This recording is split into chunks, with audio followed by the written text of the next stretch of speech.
ချိန်ရတာပဲခင်လေရင်းပါအချိန်လေးမြကြည့်လိုက် ဟော sorry ရပို့ရဲဟိုကိုလာရလမ်းမှာကားတွေပိတ်နေတယ်နောက်ကျတော့ ဒီမှာကားမလို့ရှင်စောစီထွက်ခဲ့ပေါ့ငါတို့မစောင့်နေရကြားပါပြီ ဟုတ်ပါရဲ့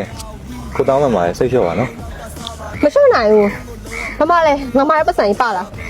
ဟောမဟုတ်အဲ့ဒါလေးကိုမှားရတယ်ဟိုပစ္စည်းကနောက်2ရက်လောက်နေမှရောက်มาလို့ပြောတယ်သူက ငါအခုလိုချင်တာလေနင်ကလေဘာခိုင်းအတော့မကြောက်ဘူးတိလား ကိုလည်းမှာပေးထားရပဲလေကွာဘိုးရဲ့စိတ်လျှော့ပါဒီနေ့ကကိုရဲ့ anniversary နေ့လေပြောင်းနေကြရအောင် မိမိနာမမျိုးလို့ရှင်လေငါပုတ်စိတ်တူရတိလားဘာလို့လို့အတော့မကြောက်သူများပဲနေနဲ့ကွာပါ သူများပဲနေတော့မရှင်ပါနဲ့ကွာကိုလည်းပိုးပေါ်တန်းတန်းတော့ကောင်းမင်းနေတာပဲ ဒီမှာအတော့မကြောက်လို့မကြောက်ပြောရတယ်ဒီလိုလို့ရှင်ပြက်လိုက်ရှင်းရနော်လိုက်မလားနဲ့ ဟိုဟာလေးတိုးလိုက်နဲ့ဒီဟာလေးလျှော့လိုက်နဲ့နင်တကယ်ပဲဆိုပါတယ်ငါဒီမှာ